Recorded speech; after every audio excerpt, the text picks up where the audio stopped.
इस वीडियो में आचार्य रामचंद्र शुक्ल द्वारा संपादित सूरदास के भ्रमर गीत सार के पद क्रमांक 30 की हम चर्चा करने वाले हैं।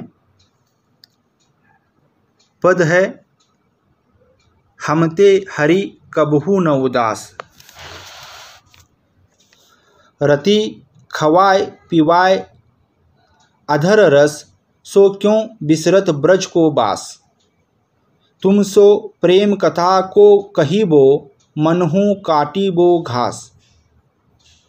बहिरो तान स्वाद कह जाने, गुंगो बात मिठास। सुनरी सखी बहुरी फिरी ऐ हैं, वे सुख विविध बिलास। सूरदास उधो सब हमको, भयो तेरहो मास। इस पद की व्याख्या की अगर हम बात करें तो इस पद में गोपियाँ श्री कृष्ण के प्रति अपने अटल विश्वास को व्यक्त करती हैं। गोपियाँ उद्धव से कहती हैं, हे उद्धव, तुम जो कहते हो कि हरि आजकल राजकाज में व्यस्त हैं, उन्हें प्रेम करने की फुर्सत नहीं है, यह बात नहीं है, क्योंकि हमें कृष्ण कभी भी भूल नहीं सकते।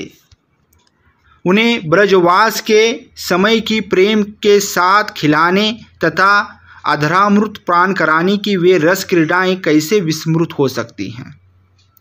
तो जो उन्होंने ब्रज में जो समय बिताया है, वो समय वे कभी भुला नहीं सकते।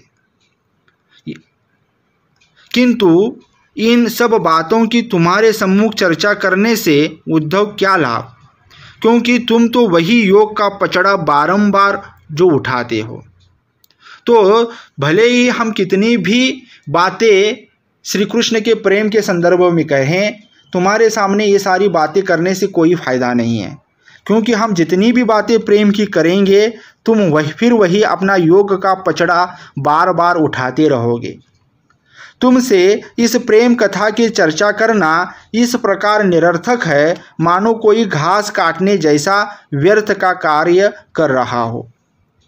जिस प्रकार से कटी हुई घास पुनः बढ़ जाती है, उसी प्रकार तुम्हारी योग कथा भी समझाने पर भी बढ़ती ही जाती है।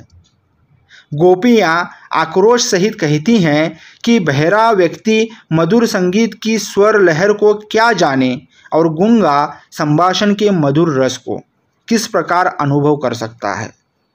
जिस प्रकार ये लोग कथित रस से वंचित हैं, उसी प्रकार से तुम इस प्रेम कथा के मर्म को न समझ सकोगे।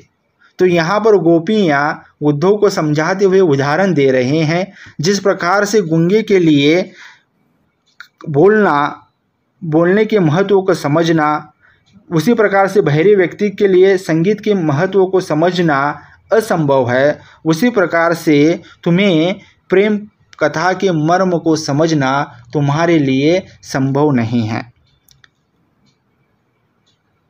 अब वे परस्पर कहती हैं कि हे सखी, अब हमारी मिलन बेला आने को है और पुनः वे ही आनंद क्रीड़ाएँ हुआ करेंगी।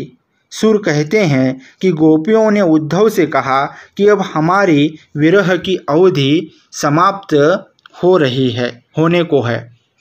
सूरदास उधो अब हमको, भयो तेरहो मास। इस पद की काव्य सौंदर्य की अगर बात करें तो इस पद में अनुप्रास, शब्दालंकार एवं उत्प्रेक्षा तथा निदर्शनालंकार, अर्थालंकार प्रयुक्त हुए हैं। अंतिम पंक्ति में मुहावरे का प्रयोग किया गया है। भयो तेरहो मास। लोकगीतों में ऐसा कहा जाता है कि 12 मास के अंतर्गत वर्ष के 12 महीनों में वियुक्त प्रेयसी की व्यथा का वर्णन होता है और 13वें मास लगते ही प्रिय का मिलन हो जाता है।